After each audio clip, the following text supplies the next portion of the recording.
பாரதிய ஜனதா கட்சியை சேர்ந்தவர்கள், இந்த அமைப்பை சேர்ந்த கும்பல், இவர்கள் எல்லாம் ஒரு 300-400 பேர் சேர்ந்து போலீஸ்காரர்களை தாக்கியிருக்கிறார்கள். ஒரு போலீஸுக்கு தலையில அடி. ஓட்டுன்னு வந்தா அவன் இங்க சமூக நீதி, யாரால் நாம் படித்தோம், யாரால் நாம் வளர்ந்தோம் என்று சிந்திக்கக்கூடியவர்கள் தமிழ்நாட்டு மக்கள்.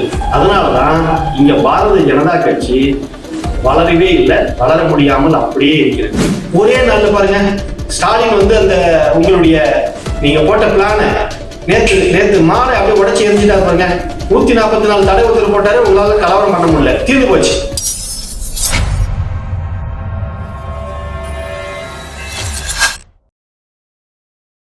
வணக்கம். மதுரை திருப்பரங்குன்றத்துல அதாவது ஒரு 100 ஆண்டுகளுக்கு மேல் கடைபிடித்து வரும் வழக்கத்திற்கு மாறாக மலை மீது சென்று தீபம் ஏற்ற வேண்டும் என்று சென்னை உயர்நீதிமன்ற மதுரை கிளை ஆர் சாமிநாதன் அவர்கள் திடீர்னு ஒரு உத்தரவு. அந்த உத்தரவானது அதாவது ஒரு 3 நாளைக்கு முன்னாடி ஒரு உத்தரவு கொடுக்குறாரு. அதற்கு அடுத்தது நேற்று மாலை 5:30-6 மணி வாக்குற ஒரு உத்தரவு. இன்னைக்கு 6 மணிக்குள்ள 6:05 அந்த மலை மேல போயிட்டு தீபத்தை ஏற்றிட்டு வரணும் அப்படின்னு சொல்லி உத்தரவு போட்டு, அதுக்கு மதுரையில் நீதிமன்றத்துல பாதுகாப்புக்காக மத்திய பாதுகாப்பு படை இருக்கும். நீதிமன்ற பாதுகாப்புக்காகவே அந்த படை இருக்கும். வேற எந்த வேலையும் அவங்களுக்கு கிடையாது. நீதிமன்றத்துல எந்த விதமான அசம்பாவிதம் நடத்துறாம அதை பாதுகாப்பதற்காக மத்திய சிஎஸ்எஃப்னு சொல்லுவாங்க பேரு, அந்த படையை இருக்கு. அந்த படைய இந்த வழக்கு தொடுத்தாங்கல்ல, ராம ரவிக்குமார்னு சொல்லிட்டு ஒருத்தர் வழக்கு தொடுத்தார். அவர் இந்துத்துவ கும்பலை சேர்ந்தவர். அவருக்கு பாதுகாப்புக்காக இந்த மத்திய பாதுகாப்பு படைய அனுப்பி வச்சு உடனே போய் விளக்கு ஏற்றிட்டு வாங்க அப்படின்னு சொல்றாரு. இது ஒரு நீதிமன்றம், நீதிபதி, இதெல்லாம் நம்ம விமர்சிக்க கூடாது.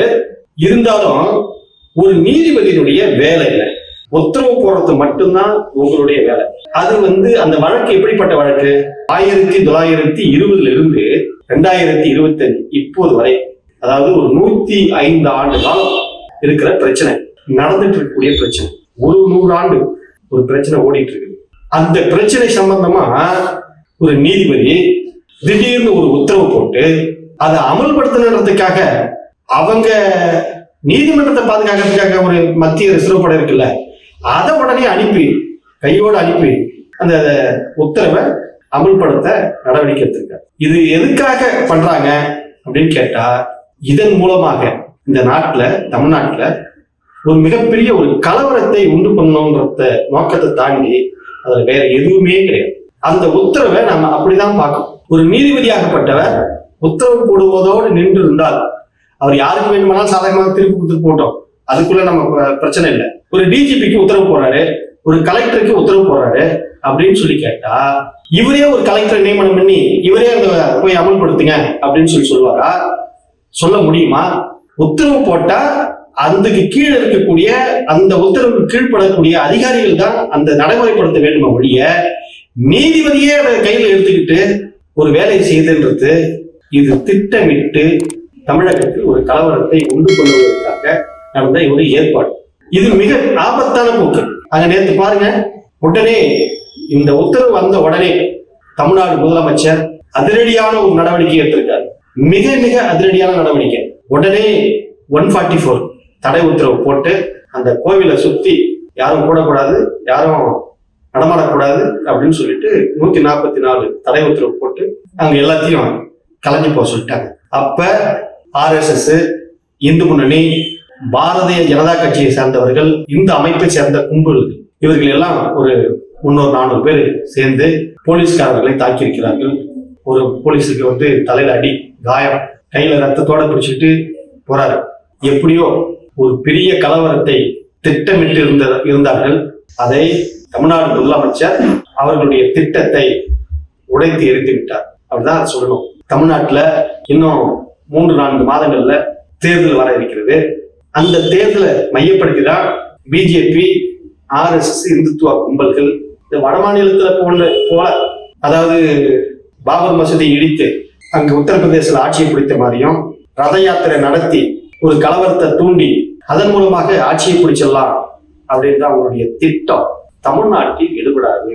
மற்ற எல்லா மாநிலங்களும் அங்கெல்லாம் செல்லும். அதெல்லாம் எங்கன்னு கேட்டீங்கன்னா மத்திய பிரதேசம், ராஜஸ்தான், உத்தரப்பிரதேசம் அது போன்ற பகுதிகளில் அவங்களுடைய அந்த மதத்தை அடிப்படையாக வைத்து, மதத்தினுடைய வெறுப்பை அடிப்படையாக வைத்து, இந்து மதம் பெரும்பான்மையான மக்கள் இருக்கக்கூடிய மதம் அப்படின்ற பேர்ல இந்துக்களுக்கும் முஸ்லிம்களுக்கும் இடையே ஒரு வெறுப்பை விதைச்சு, அதன் மூலமாக ஒரு ஊர்வலத்தை நடத்தி, பல கலவரங்களை தூண்டி, அதன் மூலமாக பல உயிர்களை பலி கொடுத்து ஆட்சியை பிடிப்பது என்பது வட மாநிலங்களை செல்லும். தமிழ்நாட்டில் அது செல்லாது.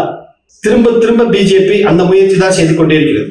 இங்க பிஜேபி வேற எந்த அஜெண்டாவும் இல்லை. பிஜேபி திரும்ப திரும்ப இங்க ஒரு கலவரத்தை விதைத்து அதன் மூலமாக இங்க நம்ம செல்வாக்கு பெற்று விடலாம் அப்படி என்பதை இங்க திரும்ப திரும்ப விதைச்சு கொண்டிருக்காங்க. அந்த யூகத்தை தமிழ்நாட்டு மக்கள் தொடர்ந்து உடைத்து சுக்கு நூறாகி கொண்டிருக்கிறார்கள். இங்க தமிழ்நாட்டில் நடக்கவே நடக்காது அந்த மாதிரியான வியூகம். இங்க இந்த சமூகத்துக்கு ஏதாவது சேவை செய்யணும். இங்க நலத்திட்டங்கள் கொடுத்து வரலாம். இங்க ரிசர்வேஷன், சமூக நீதியை பேசி சமூக நீதியை நிலைநாட்டி இங்க கொண்டு வரலாம். கல்விக்கு முக்கியத்துவம் கொடுத்து இங்க ஒரு இயக்கத்தை வளர்க்கலாம். ஆனா மதத்தை அடிப்படையாக வைத்து, சாதியை அடிப்படையாக வைத்து, அதன் மூலமாக வெறுப்பை விதைத்து, அதன் மூலமாக ஒரு கலவரத்தை தூண்டி, இந்த வழிமுறைகள்ல ஒரு மாநிலத்தையே பிடித்து விடலாம், ஆட்சி அதிகாரத்திற்கு வந்து விடலாம் என்பது தமிழ்நாட்டில் நடக்காது. இது தந்தை பெரியார் பிறந்த மண், பேரறிஞர் அண்ணா விதைத்த மண். இந்த இடத்துல இங்க பகுத்தறிவு தான் மூலதனமே. நீங்க என்னதான் விஜய் பின்னாடி ஒரு கூட்டம் போனாலும், நீங்க என்னதான் சாமி கும்பிட்டாலும், லட்சக்கணக்கான பேர் இங்க சாமி கும்பிடுறான், கோடிக்கணக்கான பேர் சாமி கும்பிடுறான். ஆனா அவன் வணங்குவது கடவுளை.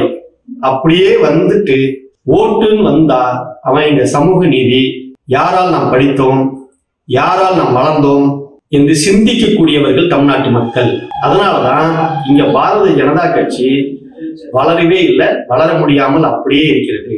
அவர்கள் அவர்களுடைய வியூகத்தை மாற்ற வேண்டும். நம்மளுடைய வேண்டுதெல்லாம் கோரிக்கைலாம் என்ன அப்படின்னா, பாரதிய ஜனதா கட்சி இங்க பெருசா வியூகம் அமைச்சு கலவரத்தை தூண்டி ஆட்சி பிடிச்சிடலான்ற வியூகத்தை தொடர்ந்து இங்க தோற்கடித்துக் கொண்டே இருக்கிறார்கள் தமிழர்கள். அதனால நீங்க புதிதாக ஒரு வியூகத்தை இங்க கட்டமைக்க வேண்டும். அந்த வியூகம் செல்லாது. ஒரே நாள்ல பாருங்க, ஸ்டாலின் அந்த உங்களுடைய நீங்க போட்ட பிளான நேத்து மாலை அப்படியே உடைச்சு எரிஞ்சிட்டாரு பாருங்க. 144 தடை உத்தரவு போட்டாரு, உங்களால கலவரம் பண்ண முடியல, தீர்ந்து போச்சு, சோழி முடிச்சாச்சு. இங்க அப்படி கிடையாது, இங்க அப்படி பண்ண முடியாது. அது நீங்க சொன்ன வார்த்தை தான். அதாவது Stalin is more than dangerous than Karunanidhi அப்படின்னு சொல்லுவீங்கல்ல, அதுதான். ஸ்டாலின் சாதாரணமான அரசியல்வாதி கிடையாது. அவர் கீழே இருந்து இளைஞரணி அமைப்பு கட்டத்திலிருந்து படிப்படியா வளர்ந்து வந்தவர். கடுமையான உழைப்பை கொடுத்து இப்ப பாருங்க, இந்த மழை காலத்துல திமுக எப்படியாப்பட்ட உழைப்பை உழைச்சிருக்குது அப்படின்னு சொல்லிட்டு திமுகனுடைய நிர்வாகிகள், தொண்டர்கள், அமைச்சர்கள், எம்எல்ஏக்கள் எப்படிப்பட்ட உழைப்பை கொடுத்தாங்க. இதுல கூட அந்த பாரதிய ஜனதா கட்சியை சேர்ந்த சில நபர்கள் மேற்கு வங்க மாநிலத்தில் இருக்கக்கூடிய வெள்ள பாதிப்பை கொண்டு இங்க தமிழ்நாட்டுல சென்னையில ஆறா ஓடிட்டு இருக்குது, மழைநீர் ஓடிட்டு இருக்குது அப்படின்ற மாதிரி போட்டுட்டு இருக்கான். ஃபேக் வீடியோ போட்டுட்டு இருக்கான். இதெல்லாம் எதுக்கு சொல்ல வரேன்னு கேட்டா, நீங்க எந்த மாதிரியான வியூகத்தை எடுத்தாலும் தமிழ்நாடு அதையும் தாண்டி தமிழ்நாட்டு மக்கள் வேறு விதமான முடிவை எடுக்கக்கூடியவர்கள். இங்க தமிழ்நாட்டு மக்களை நீங்க அவ்வளவு சுலபமாக ஏமாற்றி ஜெயித்து விடலாம் என்று நினைக்காதீர்கள். அது எல்லாம் ஈடுபடாது. பிரதமர் மோடி ஒரிசாவில் போய் தேர்தல் பிரச்சாரம் பண்றாரு. அங்க என்ன சொல்றாரு? தமிழர்கள் திருடர்கள், பூரி ஜெகநாதர் கோயில் சாவி தமிழர்கள் கையில் இருக்குது அப்படின்னு சொல்றாரு. பீகார் மாநிலத்தில் போயிட்டு தேர்தல் பிரச்சாரம் பண்ற பிரதமர் மோடி அவர்கள் பீகாரிகளை தமிழர்கள் அடிக்கிறார்கள், உதைக்கிறார்கள் அப்படின்னு சொல்லி ஒரு கலவரத்தை தூண்டி விடுற மாதிரி அங்க போய் பேசுறீங்க. தமிழ்நாட்டுல வந்தா எனக்கு தமிழ் மொழி மீது பற்று இருக்குது, பாசம் இருக்குது அப்படின்ற மாதிரிலாம் கதை பேசுறீங்க. சோ இது எல்லாம் உங்களுக்கு புத்தி கூர்மை கிடையாதுன்றத தமிழ்நாட்டு மக்களுக்கு நல்லா தெரியும். உங்களுக்கு சிந்திக்கக்கூடிய ஆற்றல் இல்லைன்றத தமிழர்களுக்கு நல்லா தெரியும். உங்களுக்கும் சிந்தனைக்கும் சம்பந்தமே இல்லை. நீங்க பழமைவாதிகள், தமிழ்நாட்டில் மக்கள் பகுத்தறிவாதிகள். அதனால இங்க உங்களுடைய திட்டத்தை, வியூகத்தை மாற்றி புதிய வியூகத்தை கட்டமைச்சிட்டு வாங்க. நீங்க திருப்பரங்குன்றத்துல கலவரத்தை உண்டு பண்றது, எங்க போனாலும் எங்கேயாவது ஒரு ஜாதி கலவரம், மத கலவரம் உண்டு பண்ணி அதன் மூலமாக நம்ம ஆட்சி குறிச்சலாம் நினைக்கிறதுல இந்த வியூகத்தை விட்டுடுங்கள். இங்க வேண்டாம். நன்றி, வணக்கம்.